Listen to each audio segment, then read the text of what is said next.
I thought I was done making videos on Pioneer products, but this had to show up on the shelf at my local electronics recycler. Of course, I couldn't pass this up. This is a Pioneer PD-M550, a 6-disc CD changer. And I mean, look at it. It sports the old Pioneer logo up front, has tons of physical buttons, a control port that might be for CD barcode, and, spoiler, an amber display. The whole thing just looks perfect, and if that port on the back is actually for LaserBarcode, that'd be awesome. In case you missed my video on LaserBarcode, it's an interesting device that lets you control the player with this little handheld barcode scanner. It was meant for Laserdisc, but they also had CD barcode, and the premise is that you'd have a barcode that tells the player exactly what to do, like play frame 1000 to 2000 at half speed, and then you'd scan it and it would just do that. It was really good in the educational environment, but I made an entire video on that, and that's linked in the description. Onto the unit itself. At the top left is the Pioneer badge and a standby light. There's a power and eject button to the left of the actual discs. There's a total of 6 of them, and this little window shows you at any given moment which disc is in use. To the right of that is all the controls and the screen, including a headphone output. The back is really basic. There's a lot of text, but not much else. Besides the permanently attached power cord, there's left and right RCA out, a CD deck synchro port, and control in and out. This reminds me of my Pioneer Laserdisc player, which also had a CD deck synchro port and the port for LaserBarcode in and out. In fact, this will fit right in with the Laserdisc player. The badge, buttons, and even feet are the same. Okay, let's turn it on. Look at that amber display. There's indicators for 6 discs, time and track indicators, and all these lines for other indicators like repeat. It's beautiful. Let's hit eject, and I actually laughed when I saw this. The entire slot comes out. The first thing I thought was, wow, Pioneer really cheaped out here.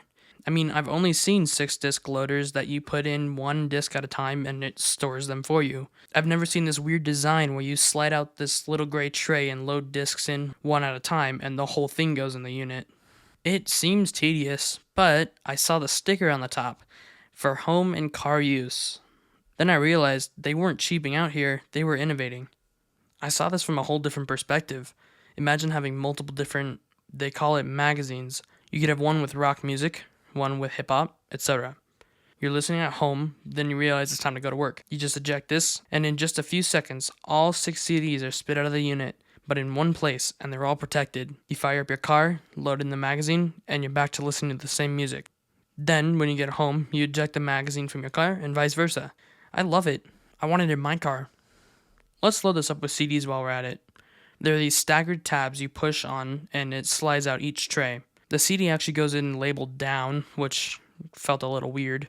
It's just the way it was designed, though. It's a bit tedious since the trays are a little flimsy, but you probably won't be doing this all that often. Once you're done, just slot this into the player, and, well, it'll play.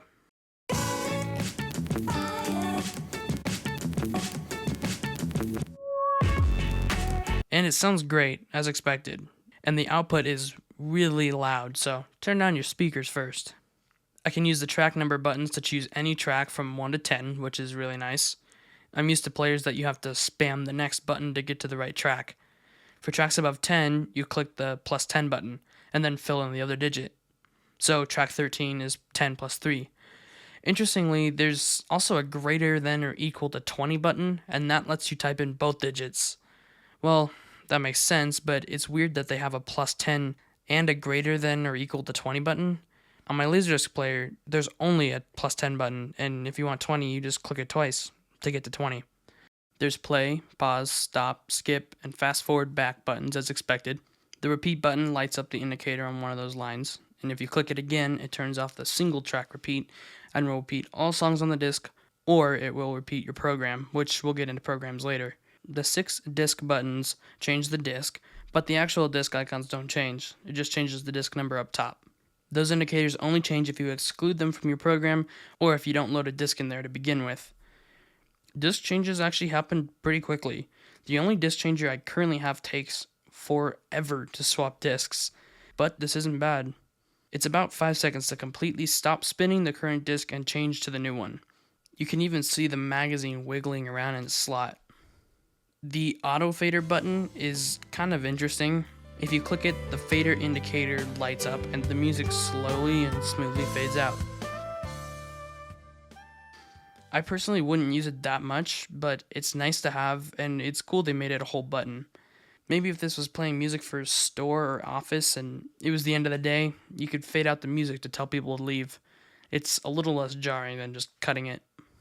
The random play button is just that. It shuffles all songs on all discs. The highlight scan button skips to 1 minute and 10 seconds on the first track on every disc, and it'll play a 10-second clip. It's kind of nice to remind you of what's on the disc or whatever. If the first song is less than a minute long, it just plays the first 10 seconds.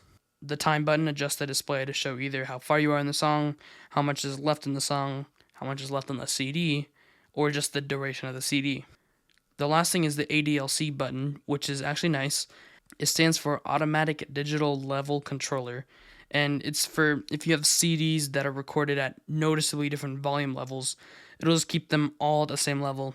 So if you're switching between random play or on a program, it's not changing levels all the time. Oh, and it has a headphone output with its own volume level adjustment. Of course, it's 1/4 inch because it's professional. I originally had a long segment on how to use the program edit feature, but I'll just summarize it since it seems pretty standard. You basically set up a program that lets you put tracks in whatever order you want. So you can have a song from disc 1, then a song from disc 3, etc. You just have this loop or whatever, and it's like having a playlist. You can even add pauses. It's pretty cool. Okay, now it's time to try LaserBarcode. As I was filming B-roll, I became less and less hopeful since there are literally no markings that indicate it's compatible. I got my scanner, plugged it in, and started mashing buttons. Sadly, nothing happened. I even printed out a CD barcode sheet to give it a shot, but that didn't work either. I was a little disappointed since the pointer on the back is kind of what made me get it. Obviously, it's really cool on its own, but that stood out. I mean, as I wrote the script, I liked it more and more. The design is awesome. I think it's useful, and I'll probably keep this on my shelf. I did look into what that port is. Apparently, if you have a Pioneer amplifier, it can control the CD player. This means you have one remote that controls the amp, but if you press the pause button on it, it just forwards that to the CD player. It sounds like the amplifier could even change discs. It's kind of like a little Pioneer ecosystem, and now I want a Pioneer amp. I want to compare this to my Laserdisc player a bit. The unit itself is smaller, but it has the same overall look down to the feet on the bottom. The text is gold on the CD player and the screen is amber, while the Laserdisc player has silver text and a white screen. But they both have a highlight scan button, program edit features, CD deck synchro, and random play. Heck, the Laserdisc player also works with CDs. The implementation of the track buttons and program buttons are similar. That reminds me, I forgot to touch on CD deck synchro. I barely mentioned it on my last video, but someone brought it up in the comments on how it's supposed to be used. Apparently, you get the tape where you want to start, then hit record, and at the same time, the CD player starts playing your CD. I looked in the manual of a Pioneer cassette deck, and not only does it do that, but if the CD player is changing discs, it'll pause the recording on the cassette deck. If the tape runs out, the CD player will go back to the beginning of the song and stop, and it'll even start back at the beginning of the song when the tape switches sides. That's pretty cool, and now I want a Pioneer amp and cassette deck. The unit isn't exactly perfect. I noticed after using it for a bit that if I'm in a program, sometimes when it means to grab disc 1, it'll just grab disc 2, but the screen still says it's on disc 1, and it thinks it's playing disc 1. It also takes a really long time to start playing the first disc, and this could be down to some bad internals, which probably could be fixed. I think it's about time we look inside of this thing. The first thing inside of here is the power supply. It looks pretty standard. There's some ICs and capacitors and this transformer. Does it make you nervous that I'm holding a conductive screwdriver near live mains voltage? The power supply is actually part of the main board instead of a separate board like I've seen on other devices. These colorful wires go to all the different motors within the unit, except for this bigger ribbon cable that goes to the motor that move all the discs around. This ribbon cable goes to the actual laser assembly. It has some weird component on it built into the cable that I can't identify. Oh, and those colorful wires that run to the motors have this black wire wrapped around them, and then one end of that is exposed and one end is soldered directly to the board.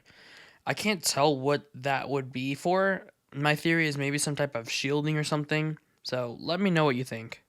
Here's a look at the CD mechanism. There's all the wires running to the board, and look at this massive plastic arm. let me load in the magazine. There's this separate metal arm below the plastic one that moves with it and it stretches out this spring. Then this little plastic piece starts sliding over and you can see the CD load into the reader part. It's still in that little gray tray though until it gets picked up by the actual reader. Now watch what happens when I change discs. The plastic piece starts sliding back and the disc goes back into the magazine. Then the entire mechanism moves down. We're talking motors, PCBs, lasers, everything. Now it makes sense why you load the CDs upside down. Everything happens top down. It does seem simpler this way. If you look on the side of the mechanism, it's stepped and there's a ton of grease on it so it never gets caught. That's about it for the internals. It's a pretty cool mechanism and it makes sense why everything is loaded upside down. That's also about it for this video. Thank you to my Patreon members for supporting me. It lets me get cool new stuff for videos. If you want to support the channel and get some perks, it's linked in the description. Thank you for watching.